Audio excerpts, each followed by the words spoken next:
warahmatullahi wabarakatuh. Perkenalkan, nama saya Salsabila. Di sini saya dari kelompok 11 akan mempresentasikan tentang rangkuman saya ospek materi ketiga. Tema prospeknya adalah prospek karir lulusan sistem informasi. Prospek adalah peluang kerja yang tersedia di masa depan sesuai dengan latar belakang pendidikan dan pengalaman seseorang. Cara membangun prospek kerja: yang pertama, pilih tempat yang tepat untuk belajar. Yang kedua, tetapkan tujuan karir. Carilah relasi sebanyak mungkin. Dan terakhir, cari pengalaman magang. Prospek karir lulusan sistem informasi: 1. Information Systems Project Manager. Skill yang harus dimiliki: komunikasi, kepemimpinan, negosiasi, memiliki manajemen tim, dan waktu yang baik. Manajemen risiko: melek teknologi, penyelesaian masalah, mengelola biaya. Tugas IS, PM, melakukan perancangan proyek, memimpin rapat koordinasi tim, memimpin pelaksanaan proyek, melakukan project controlling, membuat laporan pekerjaan. Yang kedua, database engineer administrator. Seseorang yang mengatur, mengelola, dan mengamankan data di satu sistem atau lebih. Tujuannya adalah agar user bisa menganalisis data tersebut untuk kepentingan bisnis. Yang ketiga, IT konsultan. Bekerja sebagai jembatan antara tim teknis dan anggota staf untuk mengetahui kebutuhan modern dan strategi bisnis klien. Profesi IT konsultan di Indonesia bisa dikatakan masih asing telinga orang Indonesia. Namun, siapa sangka pekerjaan seperti ini punya prospek cerah ke depannya.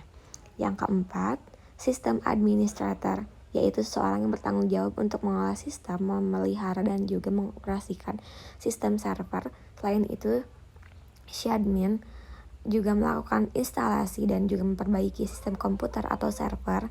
Yang kelima, software engineer atau developer, seseorang programmer yang sudah terlatih untuk dapat membangun sebuah sistem, dan ditambah lagi mereka pasti memahami bahasa pemrograman. Yang keenam, sistem analis. Posisi ini bertugas untuk melakukan analis, merancang, dan mengimplementasikan sistem.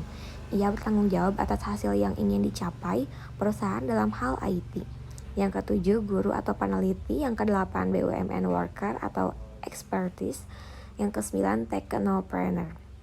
Materi kedua, tema tentang penelitian dan pengabdian kepada masyarakat.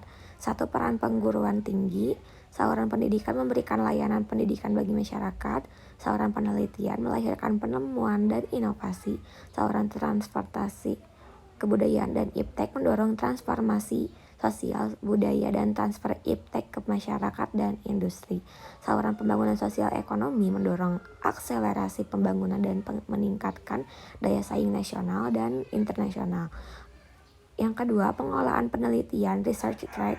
Mahasiswa yang berkeinginan setelah S1 untuk berprofesi sebagai akademisi, dosen atau asisten dosen, peneliti atau asisten peneliti, bekerja di lembaga riset, melanjutkan studi ke S2 dan S3, skripsi, kerja ilmiah mahasiswa pada akhir masa studi formal berdasarkan hasil penelitian, kajian pustaka, dan pengembangan masalah yang dilakukan dengan seksama. Submit penelitian. Yang ketiga, pengelolaan PKM. Program-program PKM,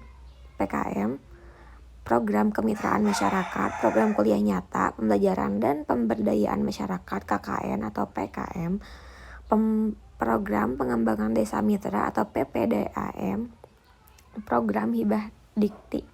KKN, program KKN relevan dengan program pembangunan daerah pemerintah pusat atau kebutuhan masyarakat, visi misi, renstra kepakaran, dan iptek yang dimiliki UNP. Sekian yang bisa saya sampaikan. Mohon maaf atau ada salah kata. Wassalamualaikum warahmatullahi wabarakatuh.